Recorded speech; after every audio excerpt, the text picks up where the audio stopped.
कश्मीर में सेना का लगातार ऑपरेशन जारी है। आगे बढ़ते हैं। हरियाणा शिक्षा बोर्ड भिवानी के अध्यक्ष पवन शर्मा का बयान सामने आया है। उन्होंने कहा, नए शिक्षा सत्र से 12वीं की कक्षा में त्रिभाषा फॉर्मूला लागू होगा।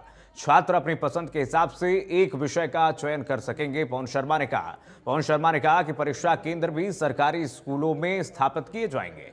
उन्होंने कहा, केंद्रों पर सीसीटीवी कैमरे भी लगाए जाएंगे। 12वीं की परीक्षा नतीजे मई के दूसरे सप्ताह तक जारी कर दिए जाएंगे, उन्होंने सूचना दी। इसके बाद 10वीं के नतीजे घोषित किए जाएंगे। दोनों परीक्षाओं में कुल 8 लाख अभ्यर्थी शामिल हुए थे। पूरे प्रदेश से नई शिक्षा नीति को लागू करने के लिए भी तेजी से काम किया जा रहा है। शिक्षा बोर्ड ने 6ठी से 10वीं तक के इतिहास की किताबों में बदलाव किए हैं। अब 6ठी से 10वीं तक के इतिहास की किताबों में देश और हरियाणा का गौरव शामिल किया गया है। इसके अलावा बच्चों की इंटरनल असेसमेंट की प्रक्रिया भी शुरू की गई है।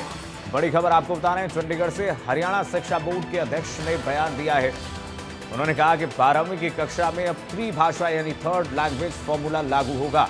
पसंद के हिसाब से एक विषय का छात्र चयन कर सकेंगे। परीक्षा केंद्र भी सरकारी स्कूलों में स्थापित किए जाएंगे। सीसीटीवी कैमरे से निगरानी होगी, पूरी व्यवस्थाएं की जाएंगी ताकि पारदर्शी तरीके से परीक्षाएं सकुशल तरीके से संपन्न हो सके। चंडीगढ़ में हरियाणा शिक्षा बोर्ड के अध्यक्ष ने तमाम बातों का जिक्र किया, किस तरीके से पारदर्शी और सफलतापूर्वक परीक्षा घोषित किया गया।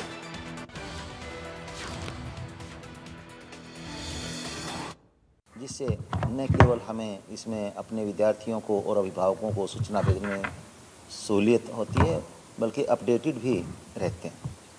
अब आपने जैसा कि पूछा, नए शिक्षा स्तर में क्या हम करने जा रहे हैं। सबसे पहले तो NEP 2020 के तहत जो त्रिभाषाई फार्मूला सजेस्ट किया गया है, हमने हरियाणा विद्यालय शिक्षा बोर्ड में भी 9th क्लास से संस्कृत, पंजाबी और उर्दू 3 भाषाओं का ऑप्शन विद्यार्थियों को दिया है और विद्यार्थी 3 में से कोई भी एक भाषा इनमें से चुनेंगे।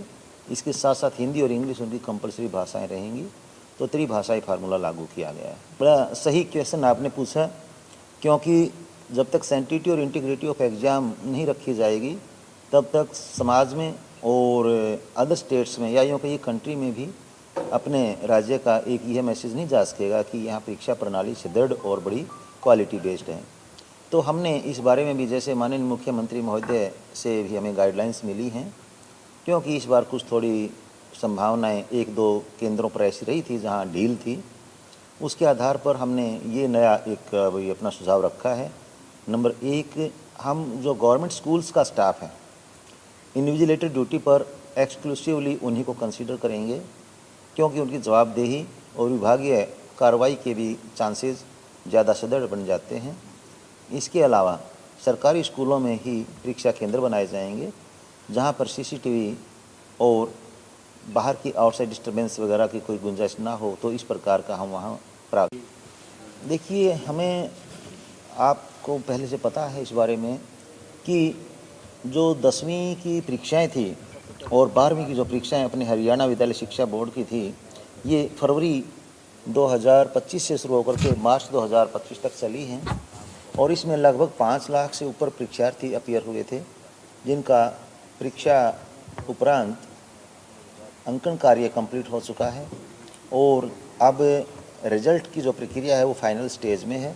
संभावना हो सकती है कि दूसरे सप्ताह जो मई का है उस तक हम रिजल्ट डिक्लेयर कर दें। पहले सीनियर सेकेंडरी कक्षाओं का जो परीक्षा परिणाम है वो घोषित करने की कोशिश की जाएगी, ताकि विद्यार्थियों को नीट या JEE या दूसरे एडमिशन्स वगैरह में जैसे यूनिवर्सिटीज़ में अप्लाई करना होता है कोई दिक्कत ना हो। उसके साथ साथ सेकेंडरी स्कूल के जो परीक्षा परिणाम वो घोषित किए जाएंगे। हमने इतिहास की पुस्तकें तो काफ़ी पहले ही क्लास 6ठी से लेकर के और 10वीं तक हरियाणा का गौरवशाली इतिहास जो है, उसके साथ साथ भारत का जो गौरवशाली इतिहास है वो शामिल कर दिया है। इसके अलावा त्रिभाषीय फार्मूला हमने लागू कर दिया है। इसके साथ साथ जैसा कि इंटरनल असेसमेंट का प्रावधान एक रखा गया है, जिसमें विद्यार्थियों को परीक्षा के दौरान एक साइकोलॉजिकल प्रेशर ना रहे, कि जिसे हम एग्ज़ाम फोबिया भी कहते हैं। तो ये सभी जो प्रावधान है नई शिक्षा नीति के तहत ही हैं, जो हम पहले से लागू कर चुके हैं।